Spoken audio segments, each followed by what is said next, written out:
Huwag kayong magsihatol upang huwag kayong hatulan. Sapagkat sa hatol na inyong ihahatol ay hahatulan kayo, at sa panukat na inyong isusukat ay susukatin kayo. At bakit mo tinitignan ang puwing na nasa mata ng inyong kapatid, ngunit hindi mo pinapansin ang tahilan na nasa iyong sariling mata? O paanong sasabihin mo sa iyong kapatid, pabayaan mong alisin ko ang puwing sa mata mo, at narito ang tahilan sa iyong sariling mata? Ikaw na mapagpaimbabaw, alisin mo muna ang tahilan sa iyong sariling mata, at kung magkagayoy makikita mong malinaw ang pag-aalis mo ng puwing sa mata ng iyong kapatid. Huwag ninyong ibigay sa mga aso ang anumang banal, ni ihagis man ang inyong mga perlas sa harap ng mga baboy. Baka yurakan ng kanilang mga paa at mga balik at kayo'y lapain. Magsihingi kayo at kayo'y bibigyan. Magsihanap kayo at kayo'y mga kasusumpong. Magsituktok kayo at kayo'y bubuksan. Sapagkat ang bawat humihingi ay tumatanggap, at ang humahanap ay nakasusumpong, at ang tumutuktok ay binubuksan. O anong tao sa inyo ang kung siya'y hinga ng tinapay ng kaniyang anak, ay bato ang ibibigay? O kung hingan siya ng isda, ay bibigyan niya ng ahas?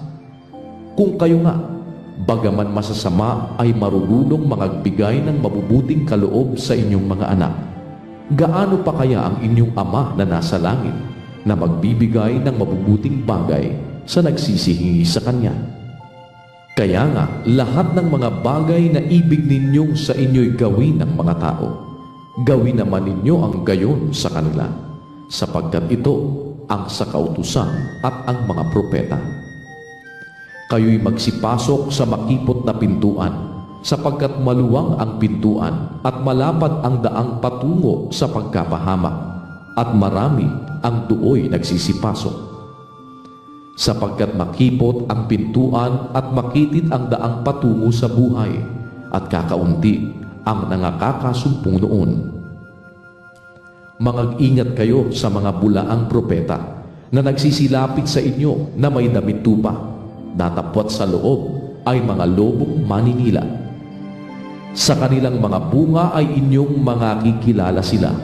Nakapuputi baga ng mga ubas sa mga tinikan, o ng mga igos sa mga dawagan? Gayon din naman ang bawat mabuting punong kahoy ay nagbubunga ng mabuti. Datapwat ang masamang punong kahoy ay nagbubunga ng masama. Hindi maaari na ang mabuting punong kahoy ay magbunga ng masama, at ang masamang punong kahoy ay magbunga ng mabuti. Bawat punong kahoy na hindi nagbubunga ng mabuti ay pinuputol at inihahagi sa apoy. Kaya't sa kanilang mga bunga ay mga kikilala ninyo sila. Hindi ang bawat nagsasabi sa akin, Panginoon, Panginoon, ay papasok sa kaharian ng langit, kundi ang gumaganap ng kalooban ng aking Ama na nasa langit. Marami ang mga nagsasabi sa akin sa araw na yaon, Panginoon, Panginoon, hindi baga nagsipanghula kami sa iyong pangalan? At sa pangalan mo'y nagpalayas kami ng mga demonyo? At sa pangalan mo'y nagsigawa kami ng maraming gawang makapangyarihan? At kung magkagayoy, ipahahayag ko sa kanila, kailan may hindi ko kayo nangakilala.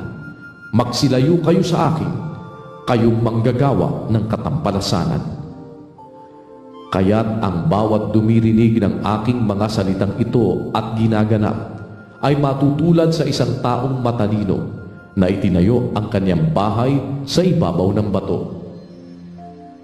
At lumagpak ang ulan, at bumaha, at humihip ang mga hangin, at hinampas ang bahay na yaon, at hindi nabagsak, sapagkat natatayo sa ibabaw ng bato.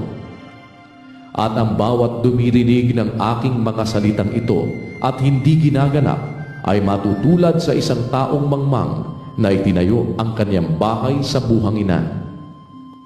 At lumagpak ang ulan, at bumaha, at humihip ang mga hangin, at hinampas ang bahay na yaon, at nabagsak, at kakilakilabot ang kanyang pagkabagsak.